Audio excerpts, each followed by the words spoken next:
ba daayira yi mën ci bénéficier wu naka ngeen ñu mën a dimbalee ba daayira yi daal mën a am autonomisation bi war pour mën a soutenir activités yi nga xam te ne ñu ngi koy def kon nan ma bàyyee la kàddu gi ci 10 minutes nga tënkal ñu ko. auzu billahi samil alim min asheytaani rajim alhamdulillah wasalaatu wasalaamu ala sayidina muhammadin alfatih alxaatimi wa alihi wa sahbihi wa xulafaahi zul fadaahil makaani di sant yàlla rek parce que tey man je pense que je fais partie des personnes les plus gâtées parce que dama entouré par mes sëriñ ci wàllu aqiqa di sama sang aussi si wàllu mbokk mu Sidi Ahmed Seydou Mohamed Habib soxna Habib kii ñu ko xamul seen papa sama nijaay la ñoo bokk kaneen ñoo bokk mbayeen sama yaay bu laa ñëw gàmm saalu sëñ Babacar la koy dalal ñëpp xam nañ ko donc ñu amoon ay relations yu extraordinaire waaw mu nekk jigéenam nekk xaritam sama yaay nekk seen xaritu ñoom seen kii bokk lépp donc bu ma leen fekkee fii en ce moment là loolu beneen responsabilité pèse si moom kii am na lu mu xam ma xam ko du ko wax du ma ko wax parce que ki may bàyyi xel du yéen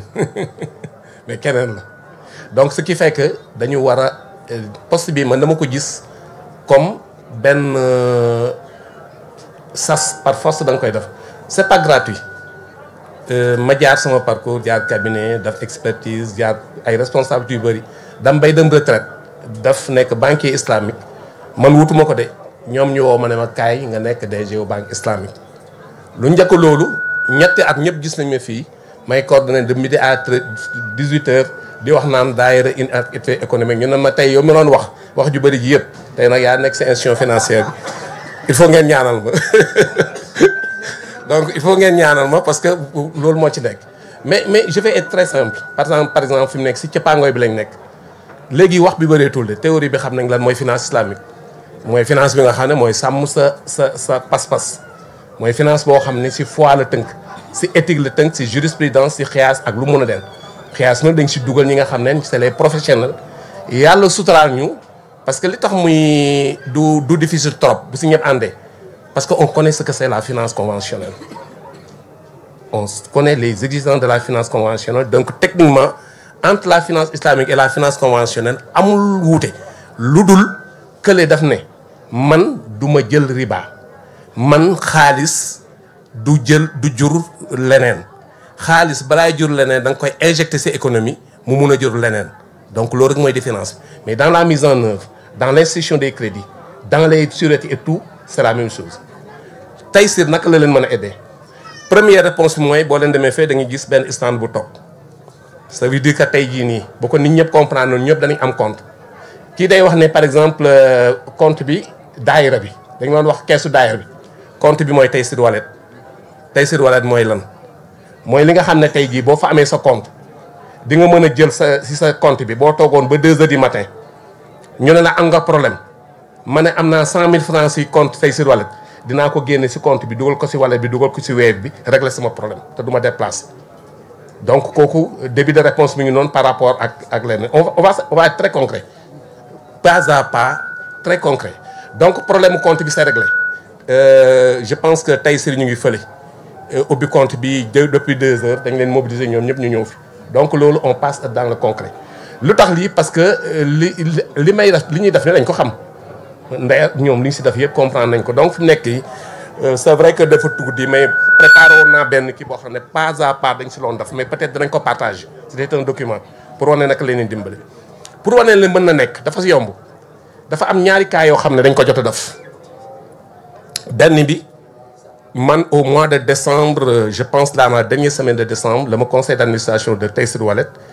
ils m'ont piégé parce que on était en réunion unanimement même l'actionnaire bi nekk affaire ne actuellement daal sincèrement dañu bëgg la jox affaire kii bi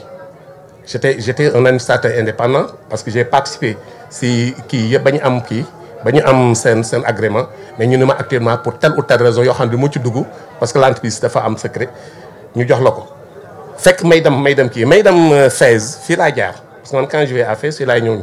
mu demee def sama ziyaara ba pare dam yàlla may ma chance ñëpp xam ne la xalif neexul a gis mais jour boo dafa mel ne dafa ma doon xaar këram man toog naa 6 mois 7 mois gisuma ko et je l'ai informé muy benn may dem Fès di ñëw bi may dem Fès yóbbu ma sama oto pour te dire que c'est très facile benn xale boo xam ne moom dafa nekkoon di chauffeur yango la nekk mu may yóbbu ma koy laaj ma ne ko yow da ngay yango bi noo koy fayee mu ne ma 20 000 francs lay déposer par mois ma ne ko da nga lay fay mu ne déedéet ma ne ko kon nooy fayee ko mu ne des fois mu ëpp 20 000 ma ne ko dina ëpp 20 000 mu ne na am 30 000 40 000 li tax ma leen di expliquer lii dama leen di wax na suñu modèle business fan lañ ko teg pourquoi c'est facile mu ne ma 20 000 ma ne ko yow ba abadan loolu loolee doon moom moo koy moom ma ne ko waaw ma ne ko yow est-ce que ku la utal oto di nga liggéey mu ne waaw parce que man def naa bi muy wax nga ngi calculer 20 000 vous multipliez par 30 ñaata la 600 000 alors que jëndal ko oto ça ne lui prend pas 400 000 donc l'instruction du crédit était déjà faite dans ma tête ma ne ko dañu lay jëndal oto bu ma ñëwee man damay jël fonctionnaire ngam ñëwul ñu jëndal la oto il est venu jëndal nañ ko oto le directeur financier est là il va pas me démentir si lu leen loo xam ne actuellement moom dina ko fay si 10 mois wala lu ko ëpp tuuti moom otoom vous voyez comme c'est facile li si am intérêt mooy lan ki ñu mënul si moom dara mooy ki amul activité parce que man lorsque j'ai pris la direction générale j'ai dit à mes équipes on va changer de paradigme finance balaa ñuy xaar sûreté par exemple di def instruction di xalaat naan ki may lebal amul lu ma ko fay loolu amul sens dañuy on met paradigme ñu ngi ko teg sur l'activité à financer parce que bu la wóoree ne activité bi ngay financer dina jur li nga xam ne dina la mën a fay mais c'est ça le rôle du banquier tu l'encadres tu fais en sorte que tout ce qu'il gagne muy jaar ci compte bi nga koy gis bu amee problème nga xam ko mun ko dimbale noonu la ñuy def donc ñun pour premier pas à faire balaa ñuy formalisation yu yëpp ubbi leen compte seen compte boobu li nga xam ne compte daayira bi na nekk seen biir wallet danañ ko sécuriser et danañ gis seen mouvement parce que da ngeen ñu may temps ñu xool activité bi lan lay mën a dugal ci xaalis et l'instruction du crédit ne serait qu'une formalité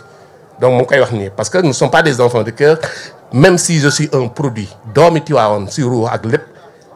conseil d'administration laay liggéeyal loolu c'est très clair donc il faudrait que ñu xool loolu déjà bu ñu ubbee compte rek ñuy am seen entrée di leen xool parce que beneen changement beneen différence dafa am avec la finance conventionnelle la finance conventionnelle parle de client nous on parle de partenaire un partenaire mooy ki nga xam li muy nekk nga koy dimbale ngeen di wax ba juboo donc loolu la donc c'est il faut sauter les verrous il faut ngeen balaa ngeen formaliser ubbi leen ay compte ñuy xam li ngeen di bëgg leneen beneen aussi discrétion si beneen wàll bi dina si ñëw dañu nekk communauté boo xam ne jàkka ji jumaa ji daf ñu war ne liñ mën 1 millième dafa guñ ko du ma tudd tur mais je suis en train de négocier avec ñi nga xam ne ñoom la yàlla may alal ci kër gi du ma ci tudd kenn ak institution yi si nekk du ma ci tudd kenn am na institution yi si nekk tey jii nii waroon nañ di compter seen immeuble waroon nañ di am tracteur di bay te buñ ko bëggee suba ma jënd leen tracteur parce que xam naa ne seeni flux mën la leen permettre ñu fay ko ci noo xam ne organisation la laaj imaginez par exemple tey structure bu ngand boo xam ne nekk na ci kër yi comme kii comme ñun nañ jox suñu bopp comme ça moo gën a yomb nga am tracteur ngay yëngatu ci mbay mi mais coopérative yi foraliser foofu noonu yëpp mais am na koo xam ne mën nañ lay luye location boo xam ne dana gën a yomb mécanisation bu ñuy wax mën na fa nekk c'est une solution boo paree ci loolu Cheikhou dafa wax ne solution mooy finance islamique à 1000%. Pourquoi? Parce que li gën a métti nga xam ne par exemple boo nekkee ci finance mooy détournement d'objectifs. Moi j'étais DAF, j'ai été directeur d'audit pendant 8 ans dans une banque li si gën a bëri nit ki daf ngay lebal xaalis la nga tax mu lebal ko du ko defee alors que la finance islamique protège yow sa projet tey jii dañuy toog ñu ne daayira bi lu yomb pour te dire l'activité il faut la créer man dama nekk daayira maa ngi nekk Tivaouane tey kii bi mu ngi bëri xam nañ ne tabax bi bëri na parce que damal coopérative on réfléchit ensemble en partenaire coopérative Mame Maodo ngi fi 300 terrain ñu ngi koy def noonu man may daayira sama activité xam nga lu may adam activité damay dem jëndi quincaillerie fañ koy defee boo ñëwee ma financer la sa quincaillerie charger la sa quincaillerie sa stock mais muy jur xaalis ngay liggéey am nga activité boo xam ne dugaloo ci sa xaalis je réfléchis comme ça ah ñu dem pour te dire que l' activité da nga koy créer boo ko créer chercher ko ba pare ñu encadrer ko ba pare continuer la jëmale la kii wax na ko donc murabaa bi mooy li ñu gën a def beneen mbir am na aussi tey jii daayira boo xam ne da nga nekk ci agriculture mën nañ la accompagner bu fekkee parce que ki ñu mënul dara mooy ku nanguwul la liggéey amul activité mais ku nangalu liggéey am activité xam fu ñu koy defee par exemple nga nekk ci tool yow nga ne sama problème semence la mais boo ñëwee pas de murabaa mais dañ lay jëndal semence mais mun nañ fa ñàkk am nga ne yow tey da ngay bay mboq wala da ngay bay ceeb mais am na salaam ak salaam parallèle mën nañ xool actuellement ñu ne tey bu campagne bi commencé dans 3 mois war na am ceeb ah sañu wax ko ne ko jaay ñu sa récolte de parce que boobu noonu xaaraat day dugg duñ si dem mais sañ nañ ko ne jaay ñu ceeb au mois d' octobre xam nga waxuñ ne ko sa récolte mais tout en sachant que moom dina am ceeb parce que bu ñu ko jaayee ba pare danañ ko jox xaalis moom mooy le fonds de roulement problème mu xaalis. il y a autre fois boo xam ne nit ñi dañ koy kii parce que dañ ne na du ñu joxee xaalis buy jur intérêt la ñuy wax le Kar Hassan mën nañ ko utiliser comme instrument pour aider un client qui est dans des difficultés parce que on lui prêtait de l'argent sans taux d'intérêt c'est pas interdit par la finance islamique. loolu mu nekk ay pistes yoo xam ne teg nañ ko moi je pense que da ngeen di formaliser boo pare ngeen jege équipe bi tey c'est dans votre porte il est à Thiès et bientôt dina ñëw Tivaouane incha allah si Dieu le veut bien tey c'est à Thiès et sera bientôt à Tivaouane incha allah si Dieu le veut bien donc il faut vous rapprocher des kii li ngeen loo leen am ci activité rek ngeen wax ko ñu xool waxtaan ci xool ñun naka lañ leen mën a dimbale. beneen bi aussi autorités religieuses yi ngeen nekk fii nii dëkk bi kër gi am na ñu fi yàlla gane ñun ñu ngi ciy bay seen tool tey jii mën nañ def un investissement qui leur rapporte mieux et qui mën nañ ko parce que docteur tu peux aujourd'hui dans le cadre du Mudaraba nga ñëw par exemple ne man je suis un entrepreneur yàlla mënee na ma gan mais je confie 500 millions à Taysir ne ko actuellement Mudaraba la mais fii laa bëgg nga dugal ko ñii laa bëgg nga dimbale ci mais partage du risque bi foofu laa bëgg ñu taxaw tuuti. Aujourd'hui par exemple tu mets un DAT l'équivalent d'un DAT dans une entreprise dans une société de microfinance tu mets 500 millions tu mets 1 milliard mais c'est très facile Taysir Finance jël ko dugal ko dans des prêts yoo xam ne xoolu ko ba pour mu am perte mu ne dañuy partager perte waxuñ partage boobu de perte boobu taxul ñuy wax parce que perte bi ngay partage de risque bi nga xam ne moom ngay partager parce que ñun le risque c'est quoi c'est la dégradation du portefeuille et nous dans nos instruments de gestion on fait en sorte que de dépasser 5%. Mieux encore am nañ benn kii boo xam ne avec le FONGIP qui prend en charge 60% de la dégradation de notre portefeuille la perte est quasi nulle donc ceux qui nga xam ne am nañ xaalis nañu jël seeni investissement ñu investir dans les kii islamiques yéen ci doublement bu ñu amee danañ am ci revenu yi te danañ dimbale nit ñi bu ñu waxee ne tey lii dañ ciy dugg prioritairement prenez en charge les financements des daïra ça serait beaucoup plus facile ça c'est une piste à explorer parmi yi nga xam ne bind nañ ko quoi xam naa loolu la première li nga wax yëpp mu doon ko mën a mais à la question de savoir est-ce que c'est très bien possible Taysir avec vous on ne va pas jeter de l'argent dans la fenêtre mais toute activité qui est bien articulée ñu wóor ne parce que loolu aussi suñu métier la étude de projet xam nañ ko boo ñaxee projet dinañ xam lii da nga si génn wala doo ci génn mais si on sait que da nga si génn obligation la pour ñu accompagner la et on va t'accompagner moi je pense que c'est possible